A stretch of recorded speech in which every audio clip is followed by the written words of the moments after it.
ज्ञान रूपी तारा ए घटना से दीवों ने मटी जाए घोर अंधियारों लथी रे वानो रे माथे सतगुरु ने धारी ले भाई धारी ले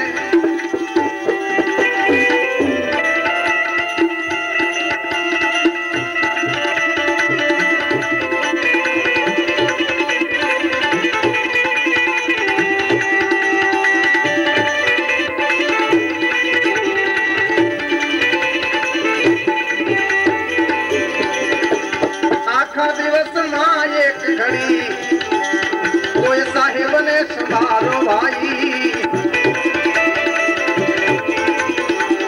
आखा दिवस मां एक घड़ी कोई साहेब ने संभालो संभालो जमना जो पाटो मारी जवाना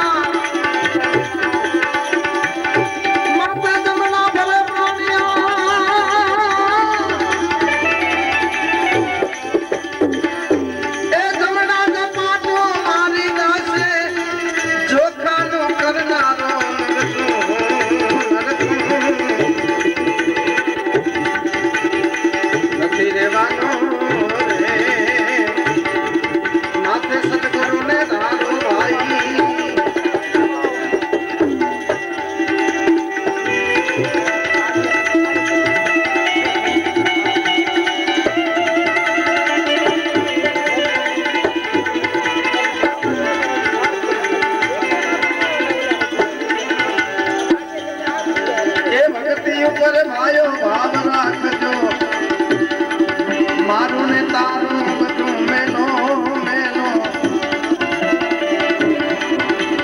ए भगती ऊपर भाव राखजो मारू ने तारू बधू में लीजो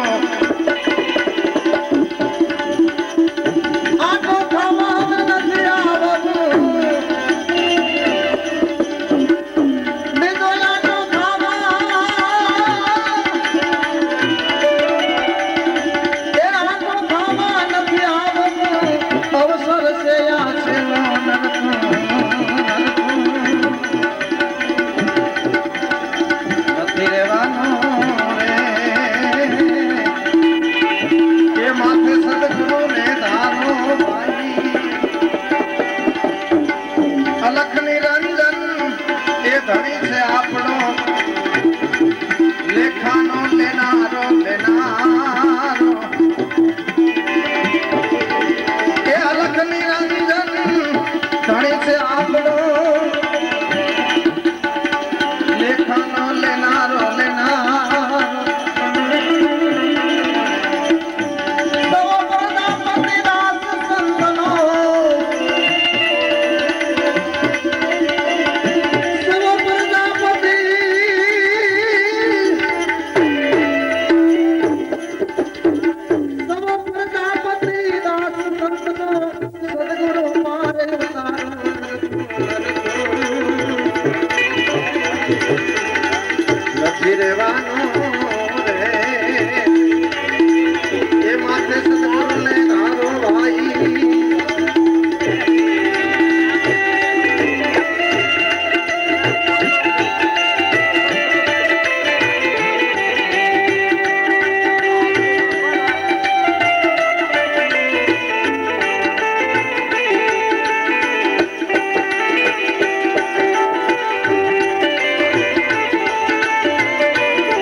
कुटिल हर दाना का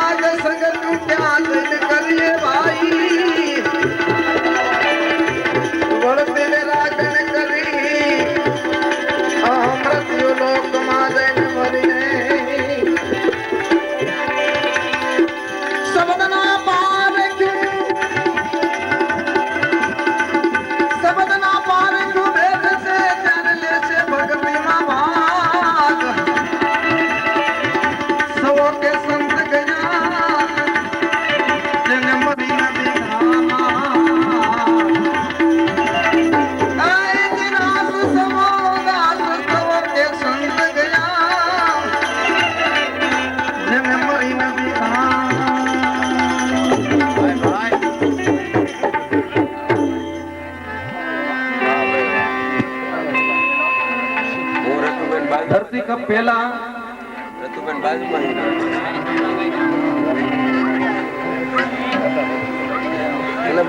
કલેક્ટર ઉપર અરજી જાતી હતી કે ઝૂંપડપટ્ટી ને ઉપડાવી લ્યો. બહુ માળી મકાન વાળા અરજી કરી કરીને મોકલતા હતા. ઝૂંપડપટ્ટી વાળા ગંદી લેવરાવી લી હતી.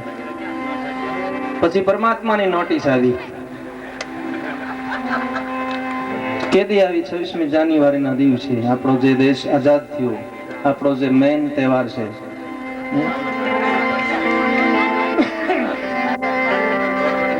ઘણી વખત બેઠા બેઠા બહેનો વાતો કરતા હોય, અમારે મોનિયાના પપ્પા 80 વગર ઊંઘે નહીં. પણ તેથી 80 ને દેશી બધું પડ્યું ને પનર થી સુધી રોડ માથે પડ્યા હતા, ફૂટપાવરી પર ઉતા હતા. ઈશ્વરની નોટિસ હતી. અમારે ઘણી વખત મેરામભાઈ બહુ મજાનું પ્રાચીન યુગનું સાહિત્ય કરે છે કે જે પ્રાચીન યુગોમાં ગાવ ધણની વારે વીર પુરુષો ધીંગાણે ચડેલા પણ વરમાળ તોડીને ધીંગાણે ચડેલા છે. આવા દાખલા છે ઇતિહાસમાં કે મંગળ ફેરા ફરતા ફરતા વરમાળ તોડી અને ગાવની વારે ગયાના દાખલા છે એવા. પણ એ સત્ય ઘટના હતી અને 26મી જાન્યુઆરી વરમાળ તોડી હતી. તેથી લગ્ન ઘણા હતા અને એમાં આંચકો આવી ગયો ગોજારો ધરતી કપનો ગુજરાત રાજ્ય ઉપર. એટલે વરરાજા હતા એ વરમાળ તોડીને ભાગી ગયા બજારમાં, રોડ ઉપર વ્યાઈ ગયા કે અહીં લાવો તો પરણ્યું ને તમારી બેની અમારી બેન.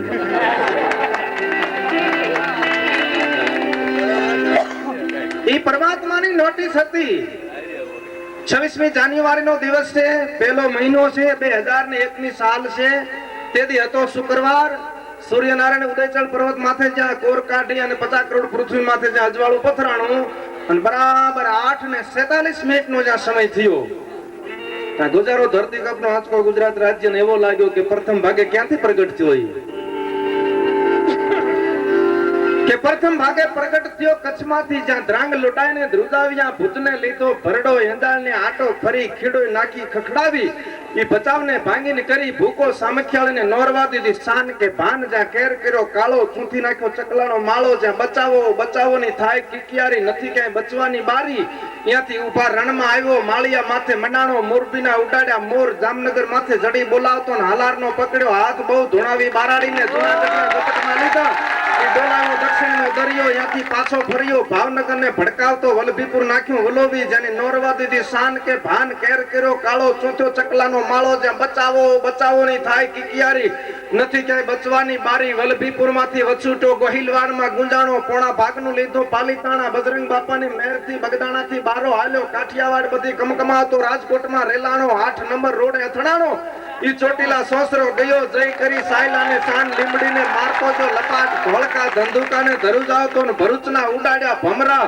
ઈ જય કરી સુરતને શાન વાપી નાખ્યું વલોવી, નોરવા દીધી શાન કે ભાન જ્યાં કેર કર્યો કાળો, ચૂંથ્યો ચકલાનો માળો, જ્યાં બચાવોની થાય કિકિયારી, પણ નથી ક્યાંય બચવાની બારી, ઈ વાપી માંથી વછૂટ્યો અમેરિકા જાતા, આળસથી પાછો ફરવ્યો પાકિસ્તાનમાં, કરાચીના ઉડાડ્યા કાગડા, દીવા દાંડી ડોલાવતો વળતો વળ્યો, ઈ અડધું લીધું અમદાવાદ, સાણંદ સોસરો આવ્યો, લખતરને લગ ભગાવતો વઢવાણના પાડ્યા વાડ, જોર કરી જોરાવરનગર માથે મનાણો, રતનપરને રમઢોળતો સુરેન્દ્રનગર સોસરો ગયો, ઈ જય દુધરેજના દેવળે દેખાણો, રાજ સીતાપુર સોસરો થાતો, ઝાલાવાડને માથે સકડ બોલાવી, ધાંગધ્રા ધ્રુજાવ્યું, હળવદ નાખ્યું હલબલાવી, રણની ટીકરને ટાળતો, ત્યાંથી વળતો વળ્યો સરા સોસરો થાતો, દૂધીને ડોટો મારતો, ખાટડી ખખડાવતો, જય મૂળીમાં મલકાણો, ત્યાંથી વળતો વળ્યો મારી ટીકરમાં આવી, કર્યું તીખળ ભૂકંપ તારા ગામડે ભણકારા, ભણે રબારી ભીખું તે આવું કેમ કર્યું કીર્તન.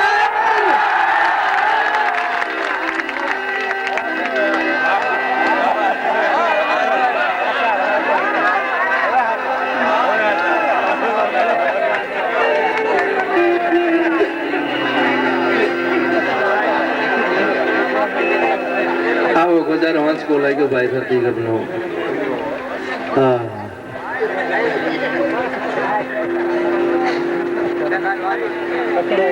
એરડાની જેમ ઊંચા હાલતા નહીં વાંકા વળી જાય, રામ રામ રામ કરવા માંડી જાય. હા, જિંદગીમાં રામ નહીં બોલાવે, રામ રામ કરવા માંડી જાય. બોલો. પછી થોડી સહાય મળવા માંડાણી કે તાલુકામાં મળે છે, જિલ્લામાં થોડી સહાય મળવા માંડાણી, એટલે અમુક ને ખબર પડી, અમુક હાથે વંડિયું પાડવા માંડી જાય. બોલો. આમાં ધરતી કપ આવ્યો કે આપણે લઈ આવ્યા એમ. પણ સંતોની વાણીની બહુ મજા છે. સ્મરણ કરી લે હાચા ધણીનું,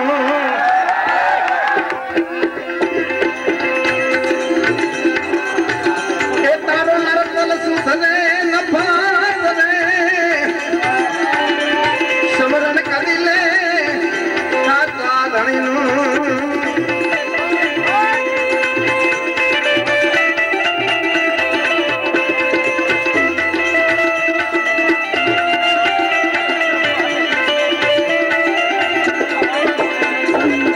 અભિમાન મૂકી દે આંધળા,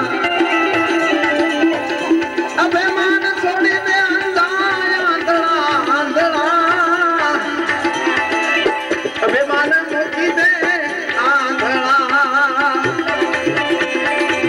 રામ સીધે સીને રચી લે,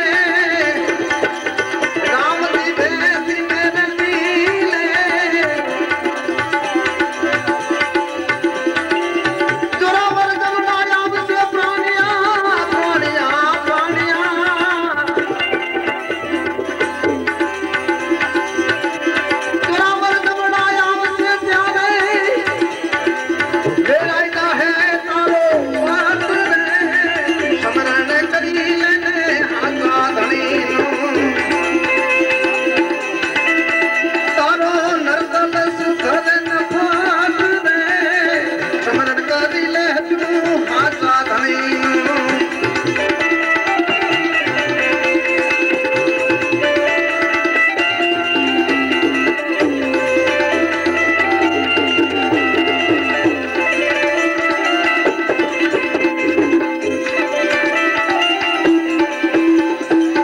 અચાનક દિવસને લેશે ઉપાડી,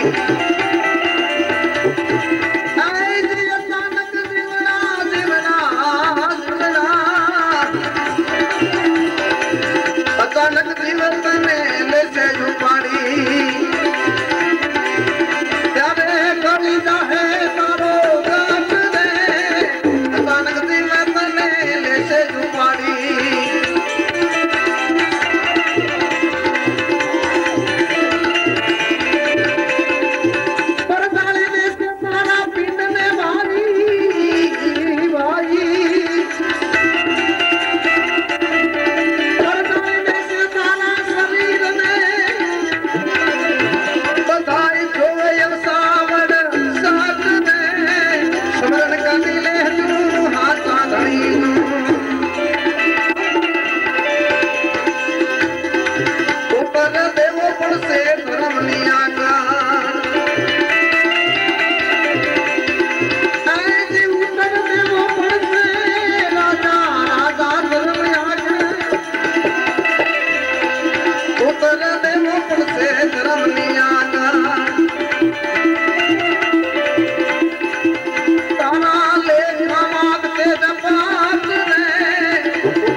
તો પાંડવોને નાઠવા તણું નહીં. પાંડવ જો કદી પાછા પડે તો ભારત લાગે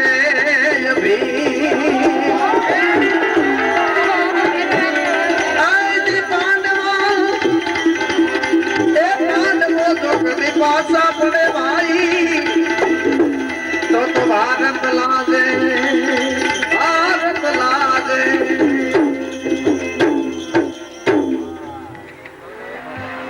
એક જ પ્રસંગ કેવો છે પછી જે આપણે બારોટજીને સાંભળવાના છે. પણ જે રક્ષાબંધનનો પ્રસંગ છે ને બહેનોએ આજ સુધી જીવતો રાખ્યો છે આ પ્રસંગને, કે ભાઈને રાખડી બાંધે છે પણ પહેલા માતાઓ બાંધતા. આજ અર્જુન હાજર હોત તો પાંડવોને નાઠવા તણું નેમ. પાંડવ જો પાછા પડે તો ભારત લાજે ભીની. ભારતની દરેક વાતો જેટલી લઈલી એટલી ઓછી પડે. ભારતના પ્રાણીને એવો ગૌરવ છે કે એક વખત કેસરી ડાલા મથો અને સુવર બે હમ આવી ગયા એટલે સુવરે ગાતર ચડાવી અને ડાલા મથાને સામે ડગલા માંડ્યા એટલે ડાલા મથા સિંહે કીધું વિયોજા તારા જીવાના કંઈક મેં જડમાં કરડી નાખ્યા છે. પણ ત્યારે સુવર કે છે કે મોતને ટાણે જો પગ પાછા ભરું તો ઓલી ભૂંડણ મને ભાઈ ભણે કંથ નો ભણે કાગડા. આમાં ભોરણમાં મારી ધર્મપત્ની બેઠી છે અને જો તારાથી હું પાછો ભાગી જાઉં તો ઈ મને આજથી ભાઈ કે મને કંથ નો કે. એટલે કે છે કે આ મોતને ટાણે હું ભારતમાં પગ પાછા નહીં ભરું. અત્યારે મારું તારું ભારત હામું હામું થવાની તૈયારી છે અને આમાંથી જો પગ પાછો ભરું તો મારી જે ધર્મપત્ની છે આજથી મને ભાઈનો વ્યવહાર કરી નાખે, મને કંથ નો ભણે કાગડા. અને બીજું ડાલા માથા કેસરીને કહે છે કે મારા કુળમાં વરા અવતાર પરમાત્માએ લીધો છે એટલે હું કુળ લાજણ નથી કોઈ દી. ત્યારે એ ડાલા માથે કીધું કે મારા કુળમાં નરસિંહ અવતાર થયેલો છે એટલે કીધું કે વે લાજે વરા અને સો લાજે નરસિંહ હરી. ઈ બે રણમાં ઢળ્યા કુળ ઉજારણ કાગડા. બે હામાં હામાં આવી ગયા ભાઈ અને ઈ ભોંડે દાતડી મારી દીધી અને સિંહે ડાલા માથે તળપીને માથે પડ્યો એટલે બે રણની માલપા મરી ગયા. પોતાના કુળની માલપા પરમાત્માએ અવતાર કરેલો ગૌરવ ધરી અને મરી ગયા. ઈ આ ભારતની ભૂમિ છે. આપણો અહીં અવતાર છે ને તોય બહુ મજાની વાત છે. આપણો આ ભૂમિ ઉપર અવતાર છે. આ સંતોની ભૂમિમાં સંતોની રજમાં આપણે આલોટીએ છીએ એટલે આપણે બહુ અહોભાગ્ય કહેવાય. આપણા ઈ ભૂમિ છે. ઈ ભૂમિ ઈ મહાભારતનો પ્રસંગ એક નાનકો એવો લઈ લઉં છું કે પ્રસંગ લાંબો છે પણ ટૂંકાવી દઈશું. જેમ આપણે કવિરાજ મેરવણભાઈએ જે દાનનો અન્નદાનનો જે પ્રસંગ ટૂંકાવી દીધો એમ, કારણ કે પ્રસંગ સારો છે પણ એમને ટૂંકમાં કહી દીધો હતો. શું કામ કે આપણી પાસે ટાઈમ નથી એટલે સમયના અભાવના હિસાબે. એવો મહાભારતનો પ્રસંગ એવો છે કે કુરુક્ષેત્રની રણભૂમિમાં જ્યારે આચાર્ય દ્રોણ ગુરુએ સપ્તકોઠા યુદ્ધની રચના કરી, 7 કોઠાનું યુદ્ધ બનાવ્યું અને પ્રતિજ્ઞા કરી હતી કે આ યુદ્ધની માલપા જો પાંડવોને આજ પછાડું નહીં તો હું આચાર્ય દ્રોણ નહીં. આવી જ્યારે પ્રતિજ્ઞા કરી ત્યારે કૃષ્ણ પરમાત્માને એમ થયું કે આજ જો અર્જુનજીની હાજરી છે ત્યાં સુધી અભિમાન્યુ આજ વીરગતિને નહીં પામે ને અભિમાન્યુને તેથી વીરગતિ આપવાની અવશ્ય એનો નિર્ણય હતો. એટલે કૃષ્ણ પરમાત્માએ અર્જુનને જુદો પાડી પતાળમાં લઈ ગયા અને પાછળથી સપ્તકોઠા યુદ્ધની રચના કરી. આ વખતે યુદ્ધમાં જવા માટે અભિમાન્યુ તૈયાર થાય છે. એના ભીમ દાદાને કહે છે કે 6 કોઠા તો હું મારી માના પેટમાં ભણ્યો છું, 7મો કોઠો કોઈ જો શિર લેતા હોય તો આપણા યુદ્ધની તૈયારી કરો.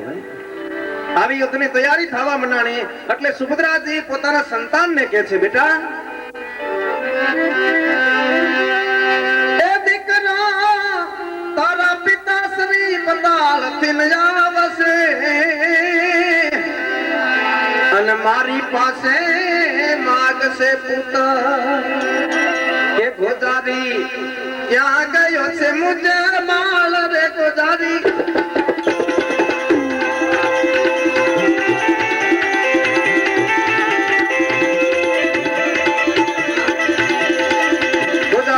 ક્યાં ગયો મુજે માલ રે બેટા માનો ને ઉમર માનો ને બેટા યુધે નો જઈશ મારા માલ રે તારો આવી રહ્યો તે કાળ રે ઉમર માનો ને બેટા માનો. સુભદ્રાજી અભિમાન્યુને કહે છે દીકરા પતાળથી તારા પિતાશ્રી આવશે અને મારી પાસે તારી માગણી કરશે, હું ક્યાંથી આપીશ. પણ એટલાથી અભિમાન્યુ અટકાતો નથી. પછી અભિમાન્યુને વત્રાનું સુભદ્રાજી કહે છે દીકરા વૈરાટ થી જયારે ઉત્તરરાજાની પુત્રી આવશે અને મારી પાસે કંથ માગશે. વૈરાટ નગર થી ઉત્તરા કુંવરી આવશે અને મારી પાછે માગશે કંથ સાસુ લાવો મારા કંથ રે એક માતાજી તમે ઓતરા શું કરો અને વળે ઓતરા શું કહેવાય એ રણમાં જ્યારે પડશે આ સુરવીર માથે તે ઓતરાનો જીલે આડા અંગ રે મૈયા ઓતરાનો જીલે આડા અંગ રે માતું સિદનો આસુ નવજેનો અભિમાન છતાં અટકાતો નથી અને એ વખતે રત્ના રાયકાને 60 દ્વારા ઓતરાને તેડવા મોકલે છે વિરાટનગર અને રત્નો રાયકો જ્યારે તેડવા જાય છે ત્યારે એ વખતે દેહો આ વખતે ઓતરાને ત્યાં સપનું આવે છે કે માતાજી મારા કંથ યુદ્ધના પંથે જાય છે ને ભેગો ભીમનો દીકરો છે મારા સસરા પતાળ ગયા છે સાથે મામા કૃષ્ણ ગોપાલ છે અને રત્નો રાયકો 60 દ્વારા મને તેડવા આવે છે બહુ સાચી વાત છે આપણો નજીકનો પ્રસંગ છે અહીંયા જુનાગઢનો ભગવતી રાણેક દેવી માને રાખેંગાર જ્યારે શુભ પ્રસંગેથી ઉપરકોટની માલપા લઈ આવ્યા રાણીવાસમાં પ્રવેશ કરતા ભગવતીનો પગ એક ઉમરારે અડી ગયો તો રાણેક દેવીને ઠેસ વાગી ગઈ હતી ઉમરાની પોતાના બાયણાના ઉમરાની ઠેસ વાગી હતી ત્યારે ભગવતીના દોહાને કવિએ વાચા આપી છે શું કીધું છે કે પ્રથમ પગ માંડતા મને લઈ ઠપકો ઠેસ કા હોય રંડાપો રાણેક ને કા હુનો હોય હોરઠ દેશ આખા જીવનની તારવણી લઈ લીધી હતી એક ઉમરાની ઠેસ અડી ગઈ એમાં અને એ પ્રમાણે જ બન્યું આપણી વાત ઉપર નથી જવું આપણે મુખ્ય વાત ઉપર પાછું આવવું છે કે જ્યારે રત્નો રાયકો રાતો રાત ઓતરાને તેડીને પાંડવોની છાવણીમાં લઈ આવ્યો અને અભિમાન્યુ એક જ વાર ઓતરાના સામે નજર કરી બીજી વખત નજર ન કરી આ શું કામ કે આ કૃષ્ણએ આ બધું બનાવ્યું હતું કે અર્જુન મારો પરમ ભક્ત છે આજ અભિમાન યુદ્ધમાં રોકાવાનો છે પાછો આવવાનો નથી મારા ભક્તોનો વેલો કપાય નહીં એટલા માટે એ દ્રષ્ટિના વધાન ઓતરાને એનો જે બાળક જન્મ એના પરીક્ષિત રાજા થયા છતાંય અભિમાન અટકાણો નહીં પછી કુંતા ભારત વર્ષની જનેતા દીકરાને ઉભો રાખીને એક અમર રાખડી બાંધે છે અને જે કુંતી રાખડી બાંધી ગઈ એવી ભારત વર્ષમાં આજ સુધી કોઈ જનેતાએ રાખડી બાંધી નથી બેનો બાંધે છે પણ ઈ માયલી નહીં તેથી આ દીકરાને ઉભો રાખીને ભારત વર્ષની કુંતી માં કે છે બેટા આ રણભૂમિમાં તારી રક્ષા કરશે હું તને એક અમર રાખડી બાંધી દઉં તેથી દીકરાને ઉભો રાખી અને ભારત વર્ષની જનેતા કુંતી કે છે પહેલી ગાંઠ વાળતા કુંતાજી બોલ્યા 1 2 3 4 5 ને 6 એટલા તું જ રક્ષા કરે ધીમા 10 વાર કુંતા અભિમાન ને બાંધે અમર રાખડી પહેલી ગાંઠ નો અર્થ પૂછે અભિમાન અને કુંતી જવાબ આપે છે બેટા 1 એટલે ઈશ્વર 2 ચાંદો સૂરજ 3 ગુણ 4 વેદ 5 તત્વ અને 6 શાસ્ત્ર એટલા તારી રક્ષા કરે ધીમા 10 વાર કુંતા અભિમાન ને બાંધે અમર રાખડી બીજી ગાંઠ વાળતા ભારત વર્ષની જનેતા કે છે 7 8 9 10 11 ને 12 એટલા તું જ રક્ષા કરે ધીમા 10 વાર કુંતા અભિમાન ને બાંધે અમર રાખડી આ વખતે કુંતાને અભિમાન્યુ પૂછે છે કે માતાજી બીજી ગાંઠ નો અર્થ બોલો અને કુંતી કે છે દીકરા 7 એટલે સમુદ્ર 8 કુળ પર્વત 9 કુળ નાગ 10 અવતાર 11 રુદ્ર અને 12 મેઘ એટલા તારી રક્ષા કરે ધીમા 10 વાર કુંતા અભિમાન ને બાંધે અમર રાખડી અભિમાન્યુ 10 અવતાર વિશે પૂછે ત્યારે કુંતી કે છે બેટા પેલો મચ્છા બીજો વરા ત્રીજો કુર્મા ચોથો નરસિંહ પાંચમો વામન છઠ્ઠો કપિલ પરશુરામનો સાતમો અવધપતિ રામનો આઠમો કૃષ્ણ પરમાત્માનો નવમો બુદ્ધ અવતાર ને 10મો કલ્કી અવતાર એટલા તારી રક્ષા કરે ધીમા 10 વાર કુંતી અભિમાન ને બાંધે અમર રાખડી અભિમાનીએ પૂછ્યું માતાજી અવતાર ધરવાના કારણ કે બેટા હોય જ નહીં બધા કારણ નથી કેવા પણ આપણે એક કુર્મા અવતારનું કારણ કહી દઈએ કે જે મંથન કર્યું હતું સમુદ્રનું અને એમાંથી 14 રત્ન નીકળ્યા હતા સોમ એટલે ચંદ્રમા લક્ષ્મી દેવી પારિજાત નામનું ઝાડ કલ્પવૃક્ષ ઊંચી સરવા ઘોડો ઐરાવત હાથી કામદુર્ગા ગાય વૈજયંતી માળા 5 જૈન્ય શંખ સારંગ નામનું ધનુષ્ય ધન્વંતરી વેદ અને હળાહળ ઝેર ને અમૃત આ 14 રત્ન તેથી વલણો કરતા મંથન કરતા કરતા નીકળ્યા હતા અને સમુદ્રમાં તો બધું હોય ને અમારા મેરામભાઈ કવિ જેવા વાચા આપે છે કે ખારા નીર ચાખી મોહ ફેરવે માનવી પણ સમુદ્ર એમ કહે છે મારા તળિયા તપાસી જો ને તો કુબેર જેવા કંગાલ લાગશે એ સમુદ્ર છે મોતીનો ભંડાર છે આ સમુદ્રમાં બધું હોય નીમાભાઈ વલોણું કરતા કરતા કોડા હોત નીકળ્યા. બધી વસ્તુ હવે લઈ ગયું, કોડા પડ્યા રહ્યા. પરમાત્માને પૂછ્યું કે હવે આ કોડાનું શું કરવું? કે તો એક કામ કરો, જામનગર થી પ્લેન મગાવો અને એમાં ભરો અને ભારતમાં ગામડે ગામડે ઉડાડો, ક્યાંય ઝાઝા ન પડી જાય. 2-2, 5-5 હાથ વેરી નાખ્યા હોય જ તે. ભરતની વાતો ઓછી